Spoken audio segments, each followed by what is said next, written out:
Hey guys, Daniel Bland here. Just wrapped up a really cool flat earth discussion with a high school anthropology class. I thought it went really well. Their minds were open. They had some great questions.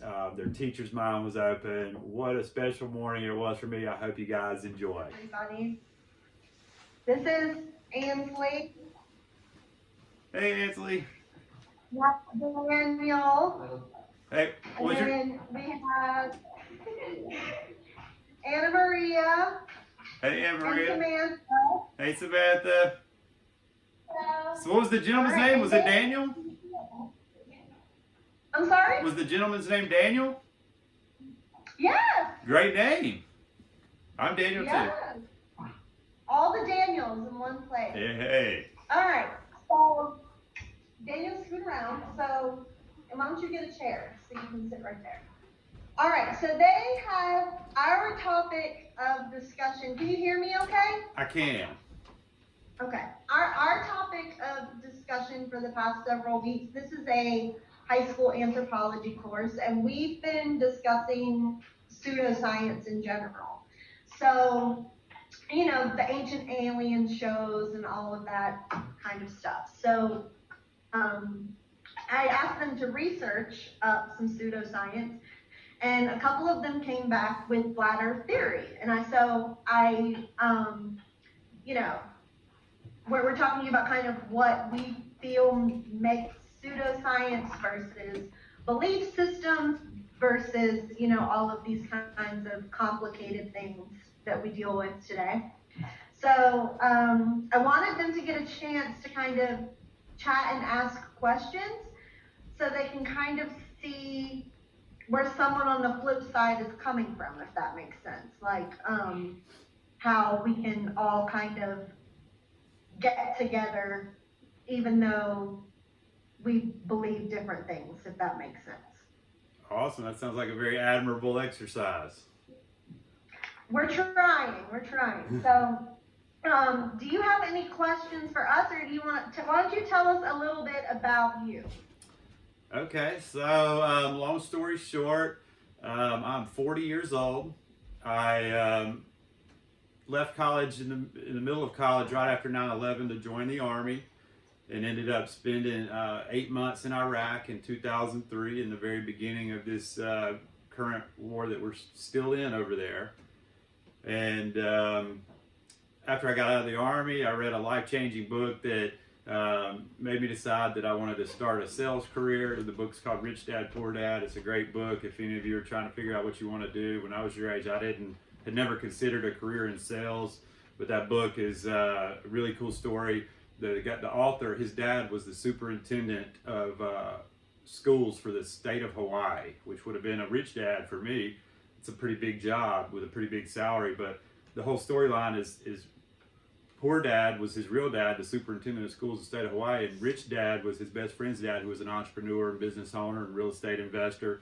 And so the book is about the advice that his friend's dad, his rich dad, passed along to him. And so that book changed my life and got me into a career in sales, and I took his advice and started my career in copy machine sales, which was a life-changing, you know, if I'd have got a regular job, you know, I would have probably been making $30,000-$40,000 a year, but through the advice in that book and getting into a sales career, it gave me the opportunity to start making over $100,000 a year from the time I was 25 years old. So, you know, if some of you are trying to figure out what you want to do with your life, I'd suggest I think it'd be a good book to start reading. And so, after that, I've done several other sales careers until I reached the goal of becoming an entrepreneur, at which point I've co-founded a company called Carzilla, and that's Carzilla. We're trying to be the next auto trader, trying to build a cooler website to search for your next car. And also I purchased a CrossFit gym 5 years ago, which was a life-changing decision for me. It's got me in the best shape of my life, even though I was in the U.S. Army for several years. I was on the University of Georgia football team, so I've been around a lot of strength and conditioning programs, and CrossFit at 40 years old got me in the best shape of my life. So that's a little bit about me, and I appreciate you sharing some time with me this morning to have a discussion here. Awesome. Okay, so I'm going to go ahead and let them get started asking questions. They're all shy teenagers, so they we're also working on, speaking up for ourselves a little bit here today. So, who wants to go first? All right, Daniel. Yeah. Daniel. Daniel, let's go. If the Earth is flat, how exactly do the sun and moon work? Great question. So that was, one of the first things that I had to revisit. Before I go into the sun and moon, let me give you a real quick recap of how I started coming into this knowledge. I had been at a family funeral in South Georgia, and on the way back home, there's some Indian mounds near Macon, Georgia. I don't know if any of y'all have had a chance to visit them, but they're really cool, and you should drive down there and check them out. There's actually one you can go inside of the mound and see where they used to have ceremony. But we were there to ask, what plants that are native to Georgia that the natives used for medicinal or spiritual purposes. And the park ranger came out and showed us a book they had on the subject that we were interested in. And something that caught my attention that she told us, she said, there's 3 mounds here, and they built the tallest mound higher than the tree line so that they could chart the rising and setting position of the sun, moon, and stars every single morning and evening. And they were asphyxiated on the stars above. And they were connected in with the Aztecs and Mayans down from Central America and Mexico. So this was a big astrological tribe. And she said, when the Europeans arrived in the 1600s, they believed that the Earth was shaped like a dinner plate.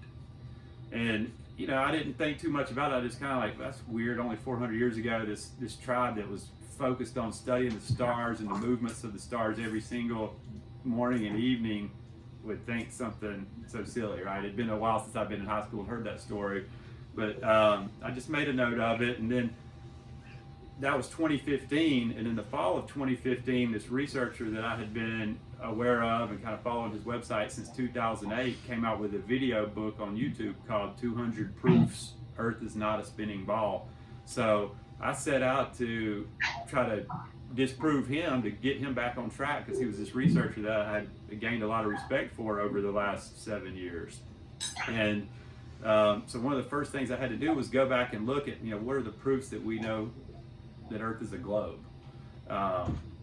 Because none of us feel any movement, none of us perceive the Earth as moving. We all see the sun rise on one side of our house and set on the other side. And so looking into how the sun and moon work is one of the first things I had to go back and research. And the word research means to search again, right?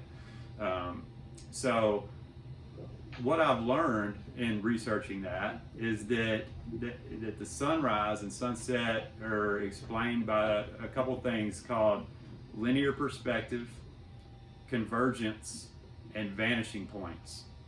And so it's really no different from if you're looking down a long flat street and you see the telephone poles, the ones nearest you are really high, a lot higher than you. And as you look down the street, it starts looking like they're shrinking until the point that they go down and disappear where you can't see them anymore. And the same thing works with airplanes. Have any of you seen the planes fly in the sky that leave a long white trail from one end of the sky to the other? So it works the same way. When you see those planes in the sky and you see one that looks like it's flying straight up in the air, if you pay attention, you'll start to see it's actually flying towards where you are on the Earth. And as it gets to you, it kind of hits its apex point when it's right overhead, and then as it starts traveling away from you, just like the sun, it starts converging with the horizon as it goes away.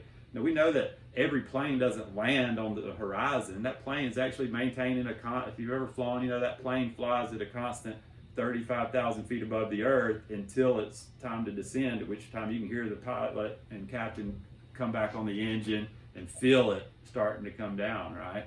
But from our perspective on the Earth, we see it rise as it comes towards our location and set as it departs our location. And that's exactly what's happening with the sun and moon, as they we're able to see them breach the horizon, which is, the word horizon in itself holds a key here.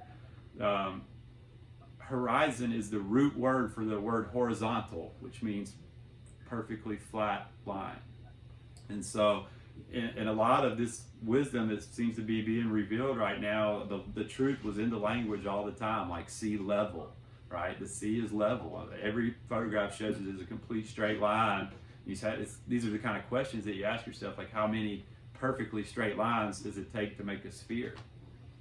So did that start to answer your question there? Do you have a follow-up on that question? No. So tell me the 3 words that you told him in the beginning. It was convergence, vanishing point, which vanishing point? That was the one I was missing. Okay. and linear perspective.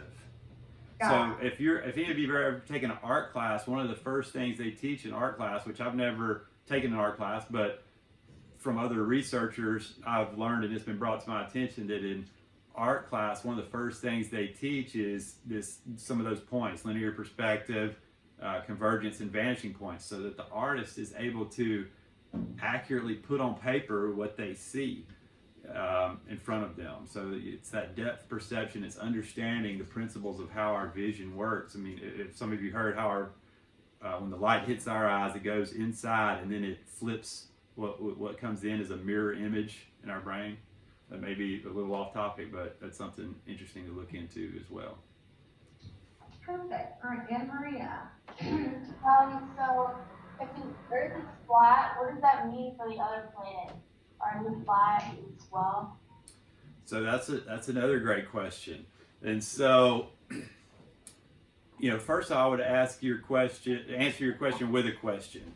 Like we're looking at, let's say a pool table, right? We played a game of pool with round balls on top of it, but does that mean that the pool table is a ball, right?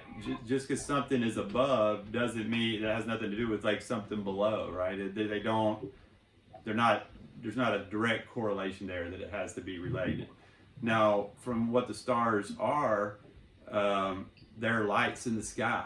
And if any of you have a telescope at home or have a camera with a high zoom lens, when you zoom in on the stars or planets, what you'll see is light with ripples running through it, right? You won't see a solid ball like the pictures that NASA shows us that are solid ball looking things. These are when you actually observe them with light or with telescopes and with high zoom cameras, you just see light with ripples running through the water. And I say water because ultimately what we have here is 2 competing explanations for what's going on around us, right? One is what the Bible tells us, and one is what science tells us. And so what the Bible tells us in the first chapter of Genesis, where it explains how God created the world, is that it says on the first day he created light. On the second day he created a firmament, which is the root word, the Latin root is firm, meaning like solid or strong.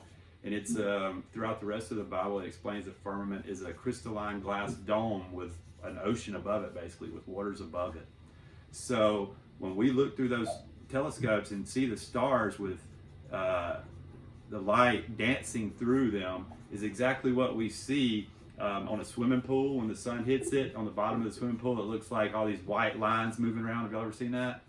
And just this morning, I was outside letting my dog out, and maybe your teacher could show you on Facebook this video that I shared. I went live this morning on Facebook. I said a prayer. When I opened my eyes, directly in front of me, there's a big tree that had fallen over a creek in my yard, and I saw exactly what looked like a planet through a telescope.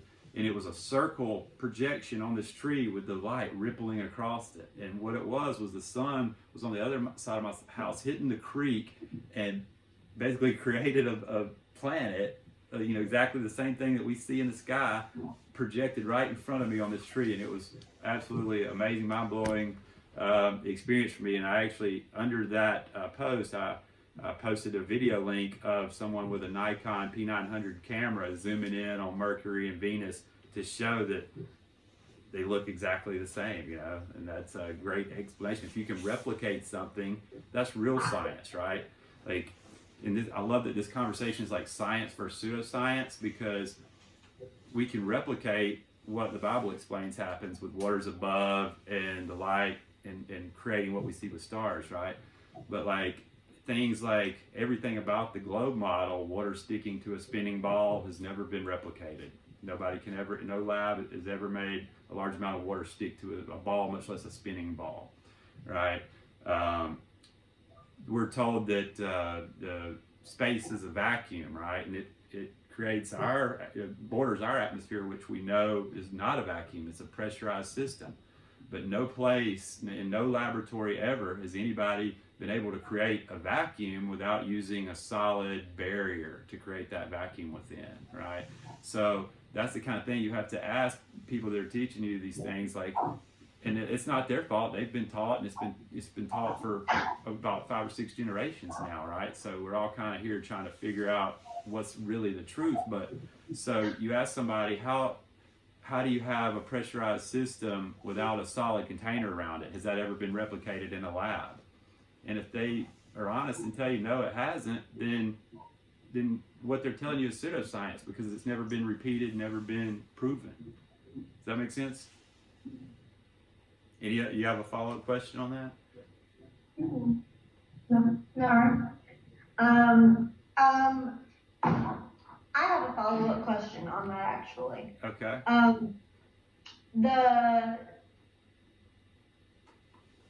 don't know if you answered it and I missed it, but so when we talk about the solar system and the solid light from the planets and the twinkle from the stars,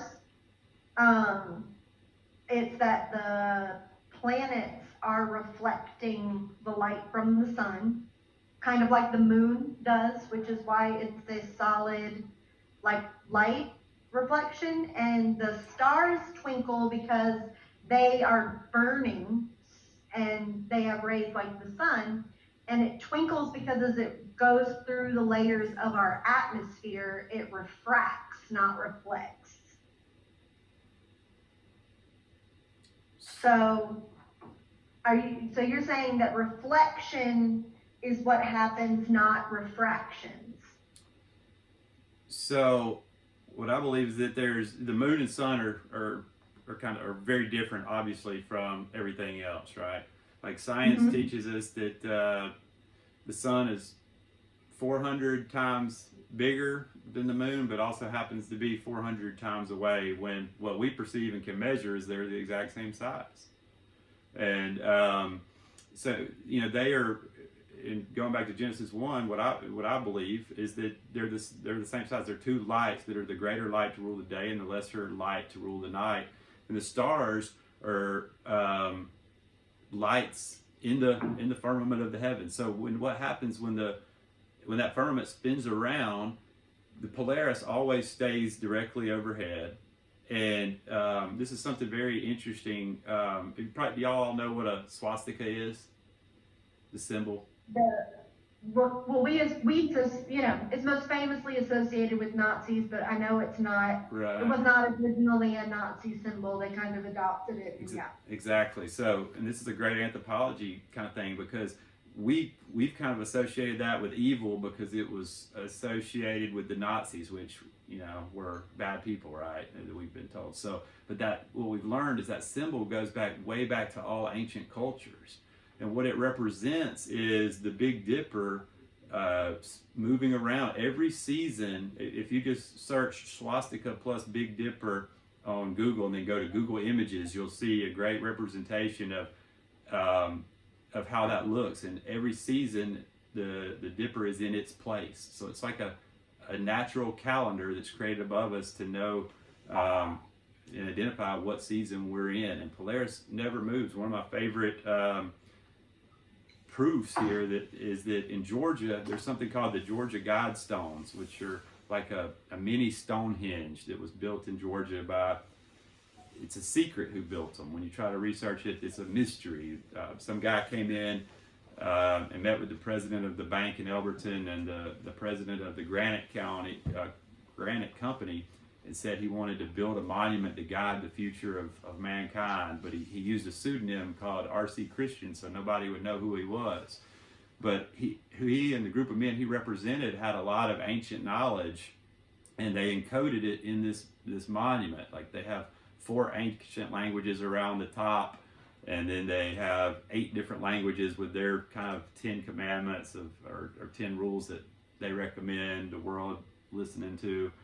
And but what's most interesting about them is they're all astrologically aligned, so that several things about them. You can see the solstices. The solstices are the furthest the sun sets south in our winter, and the furthest the sun sets to the north in our summer. And so it marks those. And the most interesting one of all is there's a tiny diagonal hole drilled through the center stone through which you could see Polaris. And Polaris is also known as the North Star, because if you're inside the equator, then you'll be able to see Polaris and always know that that direction is north. And again, it's kind of like the telephone pole or like if you were in a skyscraper in Atlanta and New York, if you're right at that skyscraper, to see the top, you have to look straight up. But as you start walking backwards away from it, you're gonna start tilting your head lower and lower down until it eventually converges with your horizon, which is where your vanishing point is. And so, sorry, I think I got on a little detour there, but yeah, the stars are lights, and that's what they look like with a telescope. You'll never see through any telescope that you can invite me to come look through stars looking like, or planets looking like NASA shows them to you. Everything that I've seen and that I believe any of you could invite me to see that's not computer based, it's actually just working from lenses, is going to show a light in the sky dancing around, except for the moon and sun, which are different. But the planets are still looking like dancing water, just like the twinkling stars. Okay. Ainsley? How do the seasons work? So, okay, that's another great question. So the two models are, in the heliocentric model, we're orbiting around the sun, and everything's just kind of doing all these crazy orbits and flying through endless space to some destination unknown, right? But in the biblical model, the earth is the center of creation, and the sun and moon run a daily circuit above the earth. And so the earth is very huge, and the one thing that's the same about both models is the distance of the equator. So, you know, on the globe, the equator is a circumference of the ball, right?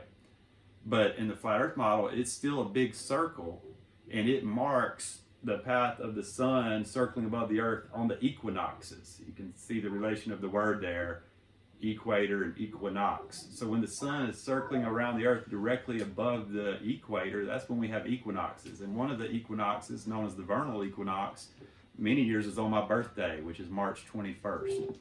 And March 21st, my birthday, also happens to be the very first day of the zodiac calendar, which is older than the calendar that we use today.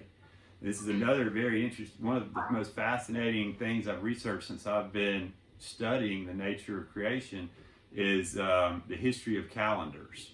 And so March was the first month, and spring, when the new life begins, it would make sense to have your new year when the new life when things start coming back to life, right?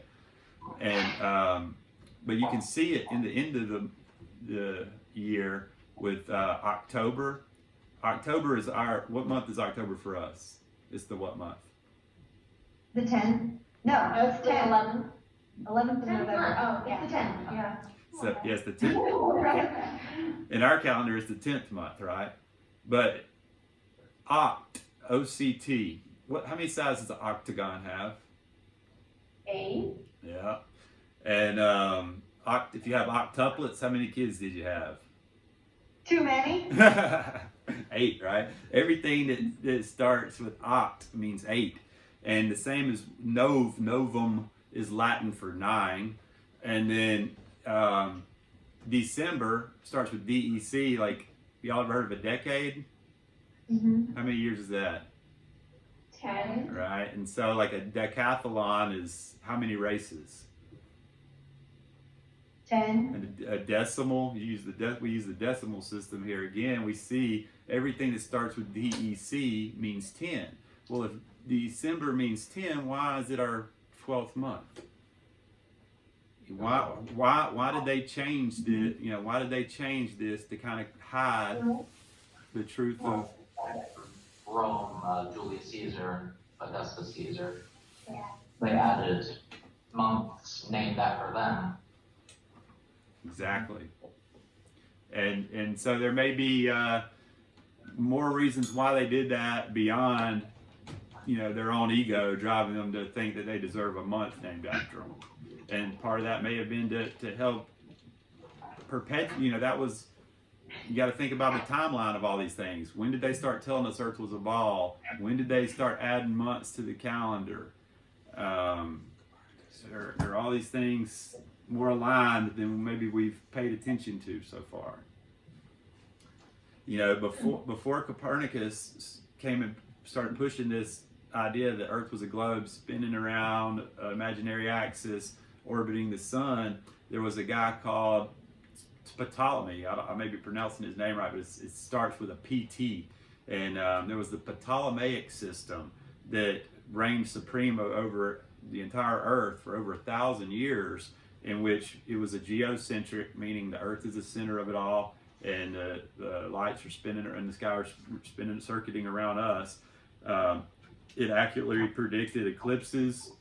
It did everything that our system does now, and it was used for over 1,000 years prior to the Copernicus introducing the heliocentric theory.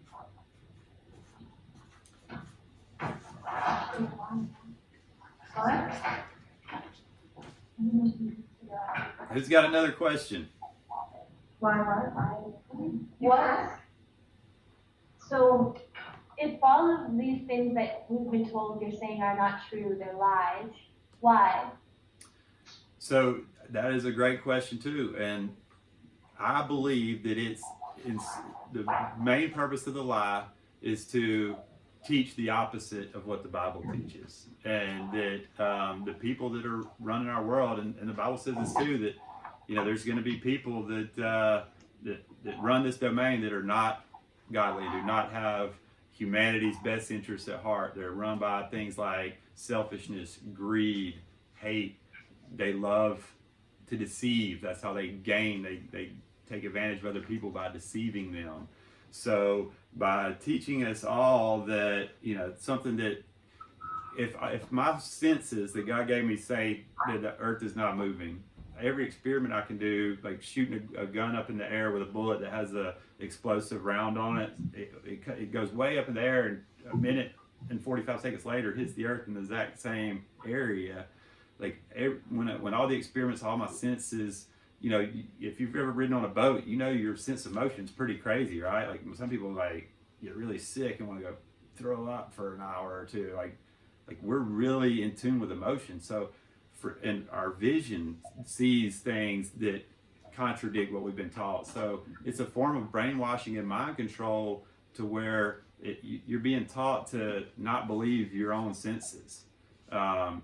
You need to trust these experts that have been to school for 30 years and been indoctrinated that long. You don't know what you're talking about. You need to listen to the experts, right? Your senses are wrong. You're an idiot. Sorry, I'm not saying y'all are idiots, but I mean, that's what we've basically been taught indirectly. Your senses are wrong. You're easily deceived. You need our experts to tell you what to believe. And what I'm telling you that I've learned back to do is begin to trust my senses. They've kept me alive for 40 years.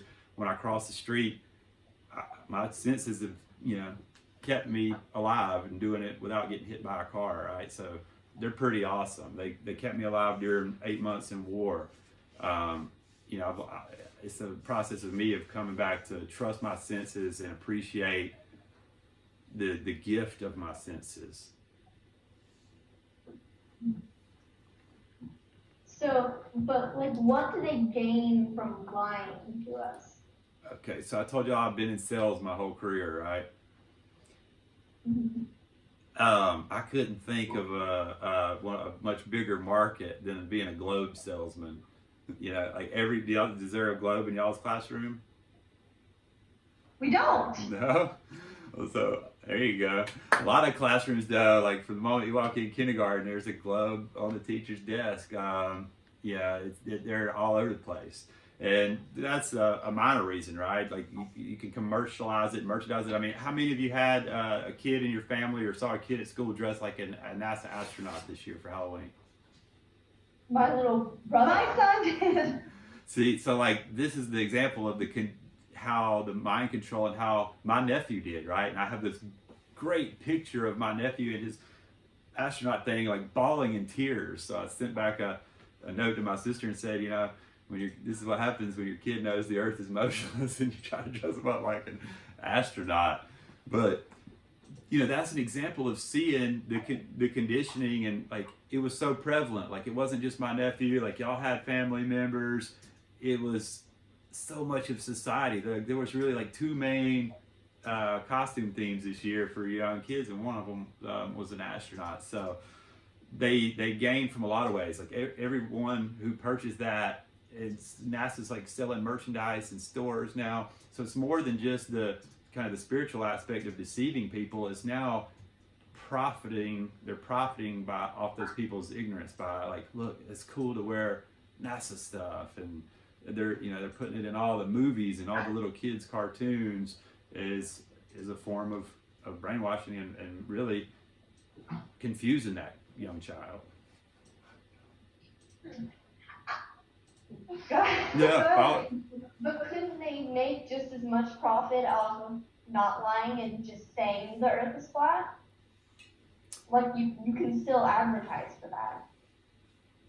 But I mean, what would they have to advertise because right now they're advertising on the fact that they're the only people that can go to space, and so if you want to know about space, you have to watch from them.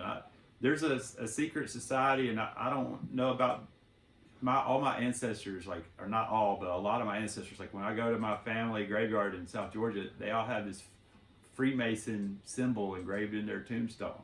And that's a secret society that I've never joined, but a lot of people are. Some of you may have parents or fathers that are Freemasons, moms that are Eastern Stars. I don't know, I can't speak on exactly what goes on in their meetings because I've never been a part of them. But I do know that their fingerprint is all over this heliocentric theory, that the first astronauts on the Apollo mission were Freemasons. And I don't know, do you know what Apollo means? In the Bible, it says that the word Apollo means the devil, is the Greek for devil.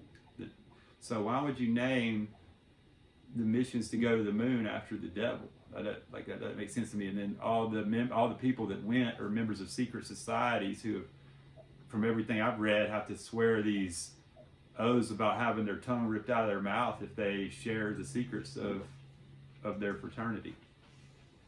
So, you just from as an outsider looking in, I look at all these things, and it just starts getting my mind thinking, and I start seeing how they've been able to pull this off over the last few decades. So what about things like the Hubble telescope? So ironically enough, the Hubble telescope came out the same year as Adobe Photoshop. And that's exactly what's being used. You can look that up. You can look out when both of them were introduced to the world. And it was the same year. And that's exactly what's being shown to us as images from space. And if you don't believe me, I challenge you to all go to NASA's website to find every image of the Earth from space. And don't just look at it in awe, but actually read the caption under that image. Because every one of them is going to tell you that it's not a photograph, that it's a computer-generated image, also known as CGI. And the way that they're not going to tell you, well, there's some places you can hear this. There's videos of NASA employees, Robert Simmons, who designed the blue marble, which is the most famous image of Earth. When the iPhone came out, every one of them was defaulted to the blue marble on it. And you can hear Robert Simmons, the NASA employee who created the blue marble, explaining how he created it in Photoshop. Because, you know, people started recognizing the cloud patterns had been just copied and pasted throughout the image. And so he ended up doing an interview explaining, and he tries to explain it away, saying that, you know, they're getting all these data feeds from all these different satellites, and so he has to take that data and create a picture of what he thinks that data says that everything looks like. So basically, he's acknowledging that. And so if any of you can find, you know, on that, not some other website, but on NASA's they've got the biggest budget. They're the ones that's really have the biggest history of space exploration, allegedly. So from NASA's website, see if you could find me one image of the Earth as a ball that they claim is a photograph and not CGI. Okay. Daniel? How are we able to circumnavigate? That's an excellent question, and one that was a big one for me personally. Okay, so, and this is great for the science versus pseudoscience question, right? All right, so let me ask y'all a question. What's in the middle of the Earth? Or what have you been told is at the center of the Earth? The core. Core, yeah. Tell me a little bit more about that core. What is what? Magma. There's a magma layer, there's an inner core and an outer core. The inner core is the magnetic part. The outer inner is more molten, and then we get to magma, and then we get to crust. It's just really Yeah. Really hot, right?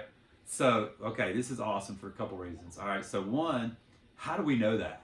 Does anybody know how we know that?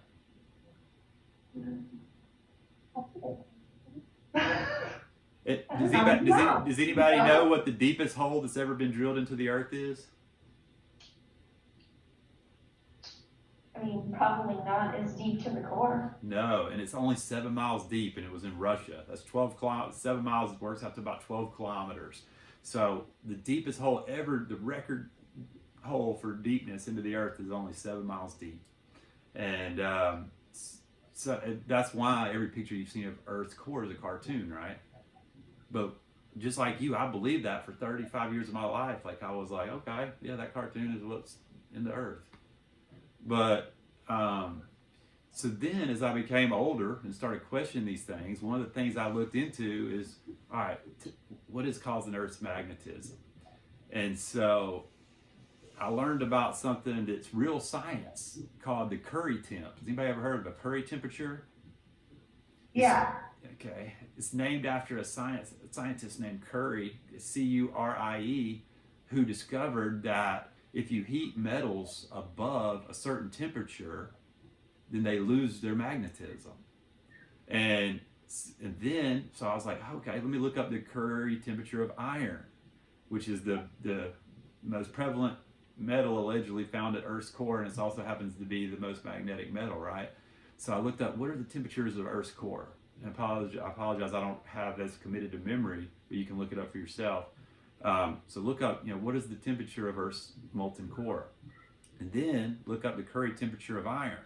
And what you're going to see is that the temperature they told us that Earth's molten core is well above the temperature. Like, iron has lost its magnetism a long time ago. The Curie temp for iron is much lower than the temperatures alleged to be found in Earth's molten core. So I was really stumped. But I was like, okay, well, what they're saying, according to science, that can be real science, that can be repeated, measured, and confirmed. Like, we can, in a lab, heat up iron to a point which is like 1,400 degrees where it loses its magnetism, and prove that iron's not magnetic once it's been heated above 1,400 degrees, right? That's real science, because it can be tested, repeated, measured, and observed.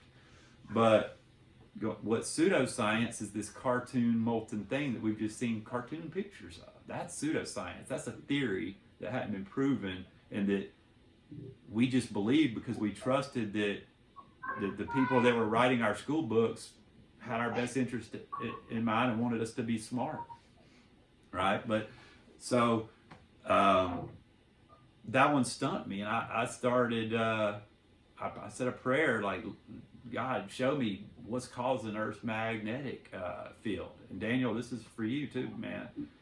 All right, so where God showed me blew my mind. And it was in the book of Daniel in the Bible in the 4th chapter.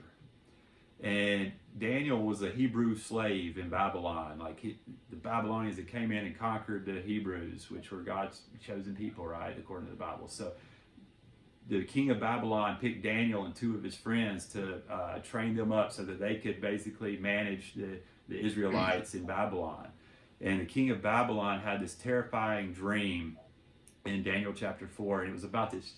Well, he said it terrified him so much he called in all the astrologers, all the wise men and magicians. He said, I had a dream last night and it scared me so bad. I need y'all to tell me not only what the dream means, but what I dreamed, so I'll know you're not lying. And if you can't tell me, I'm going to kill every one of y'all. And so they all came in, nobody knew, and he was about to kill them. And they said, hold up, there's a guy named Daniel out there that God lets interpret dreams. Call him before you kill us, please. And so they're like, all right, the king's like, all right, so go get this Daniel guy. And so they go get Daniel. He comes back in. He's like, well, let me pray about to see if I can tell you what your dream was and what it meant. And so he says a prayer and he says, okay, God showed me your dream and showed me what it meant. And he said, last night you had a dream and you saw this tree that reached up to the top of heaven. And it was so big it could be seen from the entire earth. And it was so big that it provided shelter for every fowl of the air, every beast of the field, and not only shelter, but food for them. And you saw God order an angel from heaven to come down and cut that tree down. And you heard God tell that angel and it says that this giant tree was in the center of the earth, the middle of the earth. And so he said, you saw God tell that angel, go cut the tree down and then leave the stump into the earth and band the stump in iron and brass. Iron, as we know, is the most magnetic metal. And so how we come full circle, how we circumnavigate, see the word circle is in there, right? Circumnavigate. What we're doing is like the tree of life, the stump of the tree of life, this creating Earth's magnetic field is in the center of the earth at the North Pole.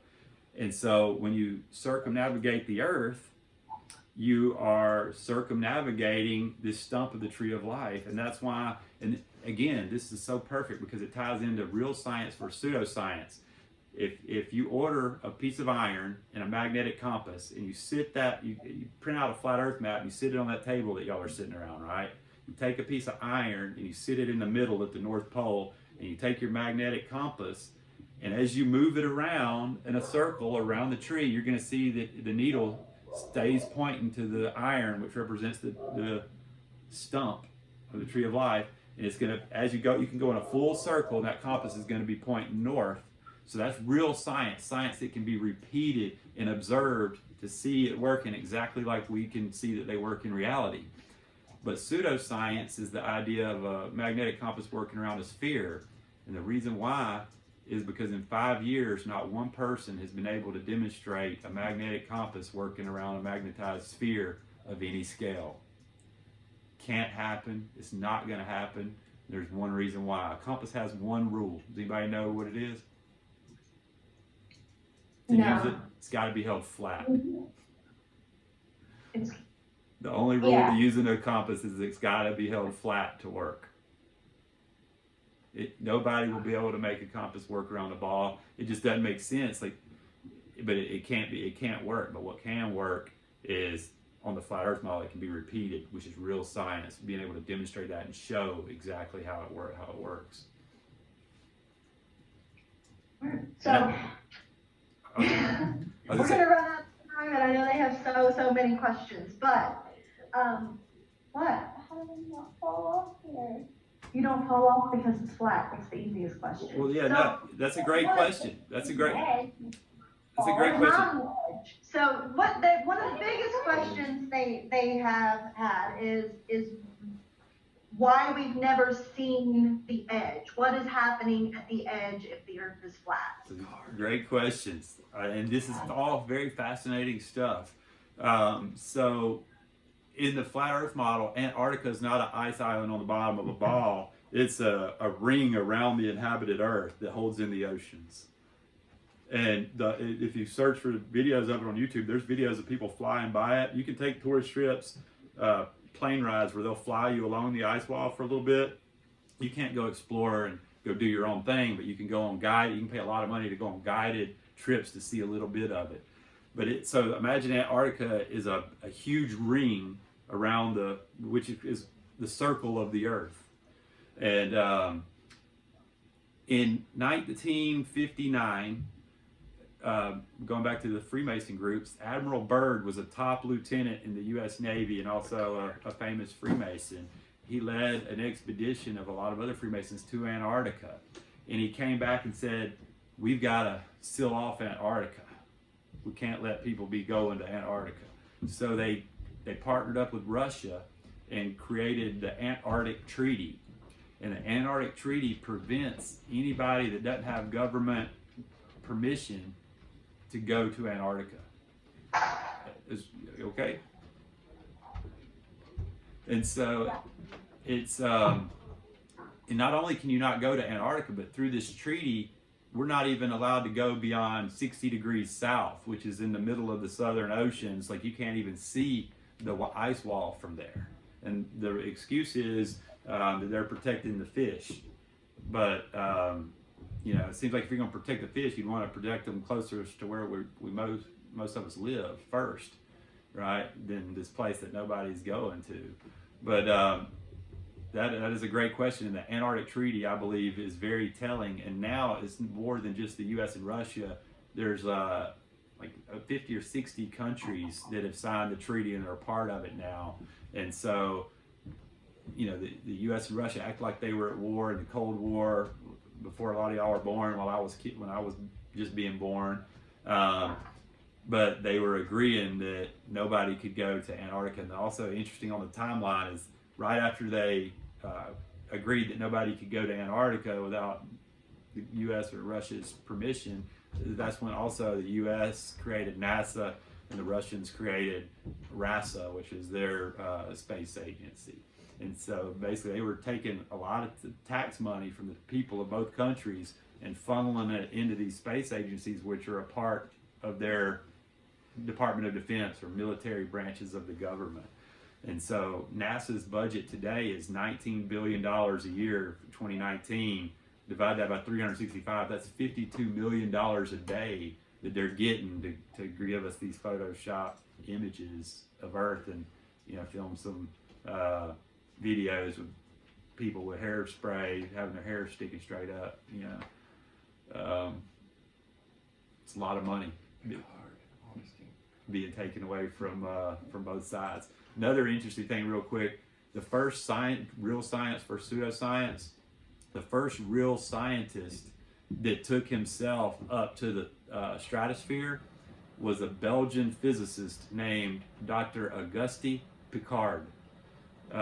Star Trek's probably before y'all's day, but one of the main characters on there is Captain Picard, which is named after Dr. Auguste Piccard, the first scientist that he created like a helium balloon in this pressurized container, and he took himself up, first man to take himself into the stratosphere. And he took a partner with him, another scientist. But when he came back down, he was quoted in, I'll get back to you with the exact issue, but it was like the 1941 issue of Popular Science magazine in the United States. They interviewed him of what was it like when you went up there, and he said it appeared that the Earth was a round disc with upturned edge. And he was quoted in Popular Science magazine in the United States. There's people that have the issue online. You can order it. There are people charging a lot of money for it on eBay and stuff now. But that was before NASA was created and really began to accelerate this heliocentric theory conditioning. All right, so I know you guys have so many questions. why we can't go to Antarctica? Like why they're keeping us from Antarctica? Yeah, so they're keeping us from Antarctica because they don't want us to know about the ice wall, correct? Yeah. And about the Earth is flat. Right, okay. Right, because it exposes everything, and so the government, wants the word government comes from the Latin words govern, which means to control, and ment means was mind, right? So government is to control the mind. If you're looking at the meaning of the root words, like entertainment, entertain the mind. Ment is, you see it in the word mental, which is related to mind. So they don't want to, they have a narrative. Their power depends on our ignorance. So since I've been learning about this, I've been very passionate about trying to ask questions that get other people thinking, that get other people really questioning what we've been told, and doing their own research and trusting in their own brain, their own eyes, their own ears, their own sense of motion, and regain it, because there's a lot of power. It's very empowering when you realize that you do have incredible senses and incredible abilities to see and hear and smell and know things, right? But you're not going to know things unless you ask questions and question what you're taught, and just examine everything, hold on to that which is true. And I know we're kind of starting to run short on time, but I think it's awesome that y'all have the opportunity to have a teacher that has the courage to expose you to beliefs that are maybe different from hers, that are maybe different from yours, that are different from a lot of society as a whole. And I think that's very admirable and commendable. And I hope you guys enjoyed it. And maybe I hope we could have a chance to do it again, because I really enjoyed hearing your great questions. And y'all are like a sharp group with a big future in front of you. They are very smart, and I think they would love an opportunity to ask more questions. They had so many written down, and I think just chatting, they were raising even more questions. So, what's one more question, Dave? Okay. Okay, one more, sorry, and then we'll let you go. Thank you so much. What is underneath the earth? Well, so that's a great question. The Bible says no man will ever know the depth of the earth or the height of the heaven. And so going back to my question, what is the deepest hole ever drilled? I'll be as honest as I can with you guys about what I know and what I don't know. And so I can tell you what the scriptures tell me, which has been not disproven. Like the scriptures say that no man's ever going to know the depth of the earth, but what's under the earth is something called Sheol, which we might know more is the term hell, the lake of fire. And so, there could be something down there that's molten, but, maybe not be exactly like what we were presented that moltenness is all about. Until somebody gets deeper to the bottom of the earth, we'll never know. But it's been written thousands of years ago that we'll never dig deep enough to get to the bottom and know that information. Okay. Awesome. All right, thank you for meeting with us today and taking time out of your day. I had a lot of fun. I think they did too. Yeah, so thank you. Yeah, thanks y'all. Y'all are awesome. I also want to thank my friend who let me use his little studio here so that be a little more quieter and less distractions. So I'm grateful for all the blessings in my life, including the opportunity to spend an hour or so with y'all this morning. And I hope y'all have a wonderful day. And if y'all have any questions, you know how to get them to me, and I've got answers for honestly every question, because I've been doing this for 5 years. I've heard every question. Recently, YouTube's made it hard. They've been burying some of the videos that people have made doing experiments on these types of things, but I'm still got a big network, and I'm able to find them. So I'm happy to continue answering your questions, even if it's not in a direct dialogue like this. I can get you some information to answer. I'm happy to answer any other questions that you have. That would be great. I think we'll maybe, I'll get your email and we could get back and forth, because I know that you could probably point us to some videos we could watch in class together and things like that, so we can do a little bit of exploring there. That would be fun. Yeah. And another cool one I'll leave y'all with, and this is something that one of the coolest things I've learned in this over the last 5 years in this research. You can go to Lowe's or Home Depot and buy for $20 something called an infrared thermometer.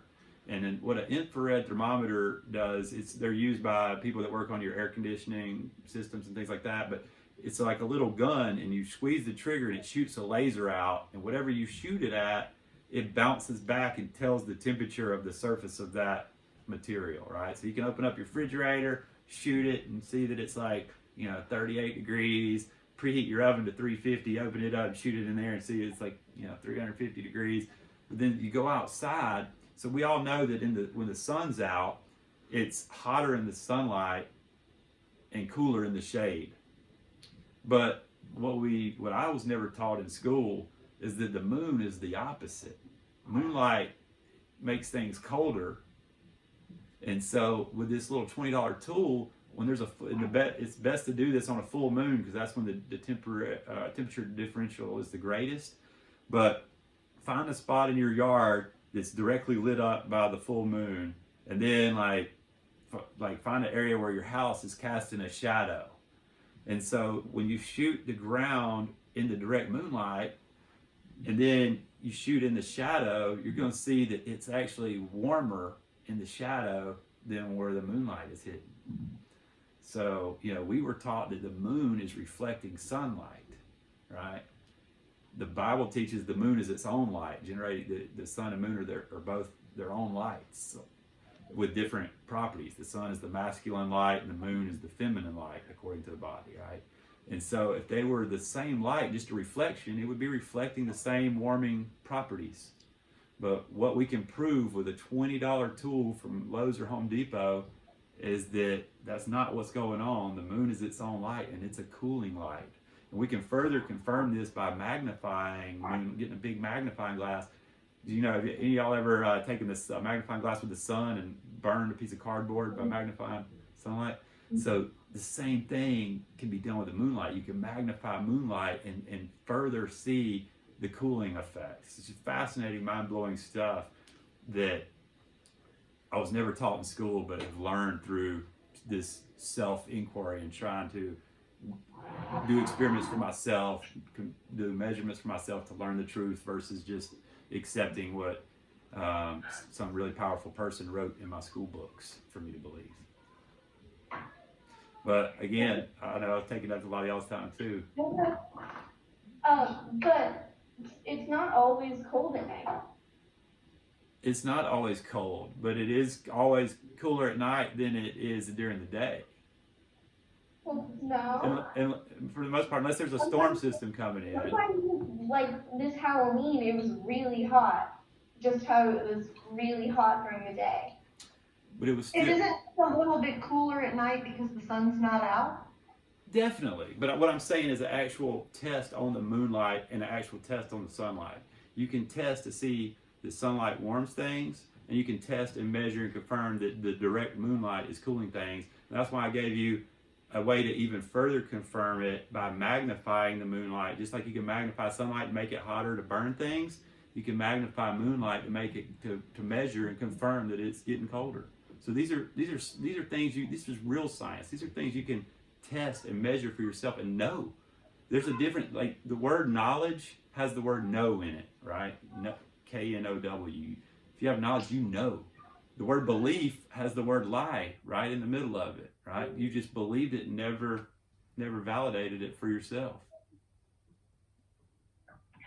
Right. We have to do, no, we can't go forever. We have to go to our